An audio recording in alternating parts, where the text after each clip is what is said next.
What's up, guys? First of all, sorry for the darkness in the video. My house is dimly lit, and I try to do what I can with the lighting. So hopefully that little adjustment I just did was a little bit better. But in any event, haven't been making any long form videos or anything like that. Just took a break. Ramadan was coming up. I had wanted to do some extra focusing on my training. So I went ahead and did that. And now I'm sliding back in to your algorithm.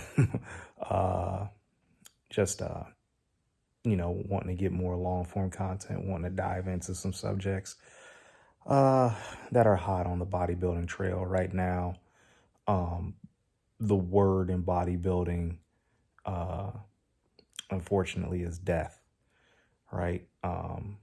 We lost Cedric McMillan. We just lost a figure athlete. We've lost numerous people in 2021, and a couple of those just weren't related to drugs at all.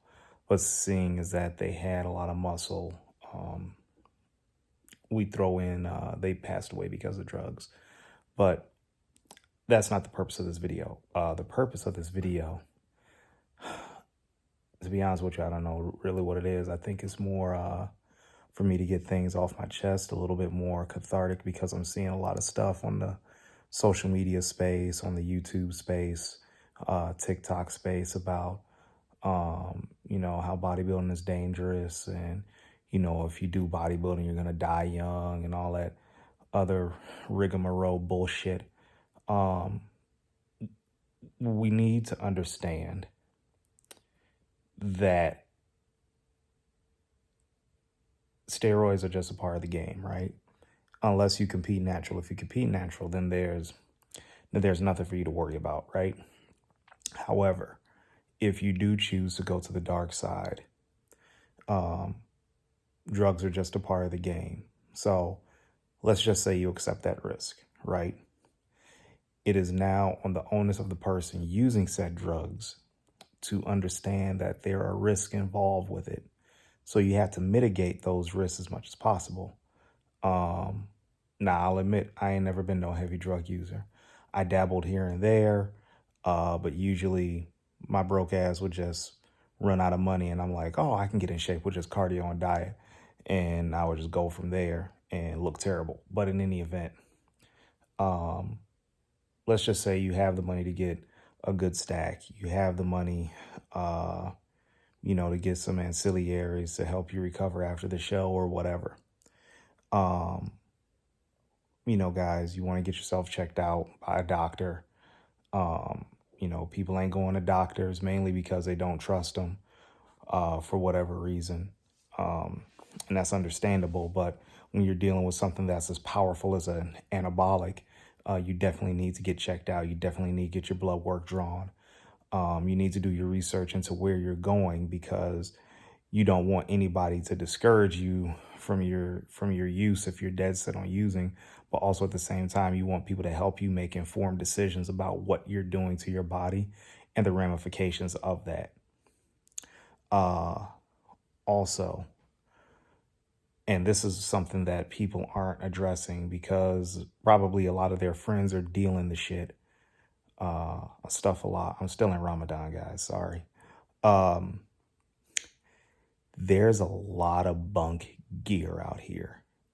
A lot of gear that is just not pure on any level. You're taking underdosed gear. You're taking gear that's been not made in sanitary environments, and you're putting it in your body. I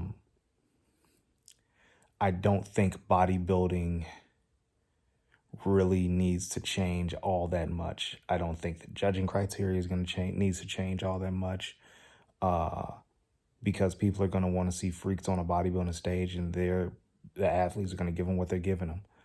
But what I do think needs to change is that there needs to be more high quality production of steroids. Like, that's just my personal opinion.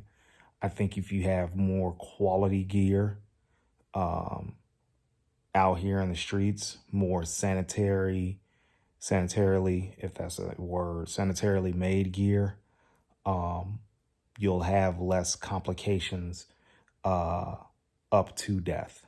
Because you could be getting metals in your gear. You could be getting all types of stuff that don't need to be in there.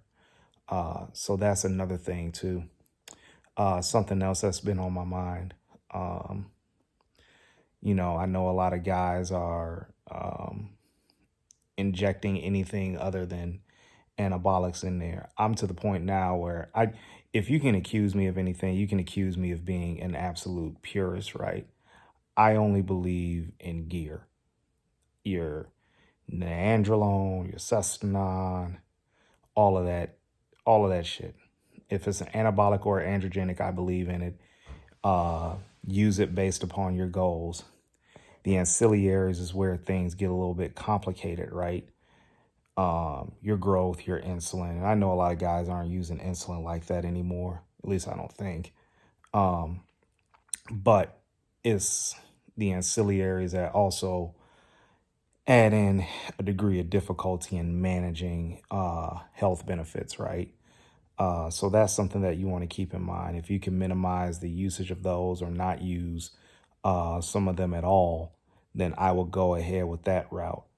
But a lot of the knee-jerk reactions that I'm seeing online is just, I don't know, I think it's just silly.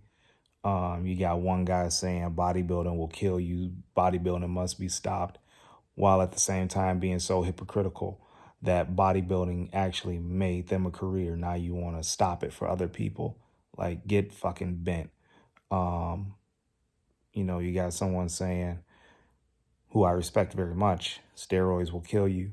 I think the side effects of steroids will kill you like a gun doesn't kill you, the bullet does, right? The gun is just a tool that houses the bullet, and the gun discharges the bullet. The bullet kills you.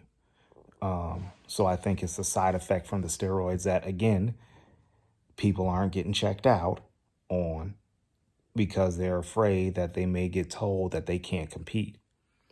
And that's something that's probably real for me as a masters competitor now, as I'm in my 40s. If I get told I can't compete, like, yes, it's going to hurt, but also at the same time, I may have just extended my lifespan by about 10, 15 years.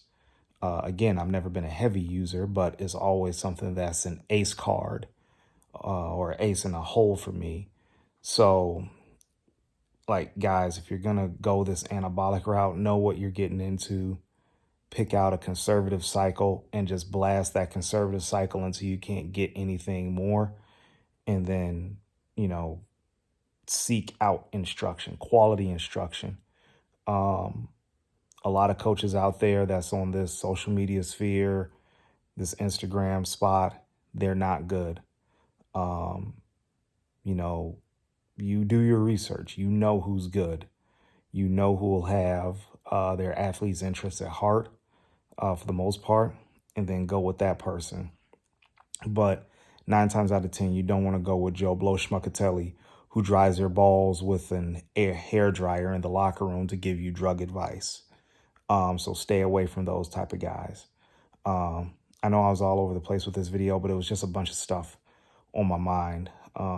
So I got more, but it's late, and I got to get up early for my first meal before I start fasting tomorrow. So if you got any questions, please like and subscribe to the channel. Like this video, comment, let me know what you think. What do you think is killing guys in bodybuilding, and how do we minimize it? Because it's probably not going to stop. It's definitely not going to stop. But how do we minimize this damage? All right. Talk to you guys soon. Take care. 1.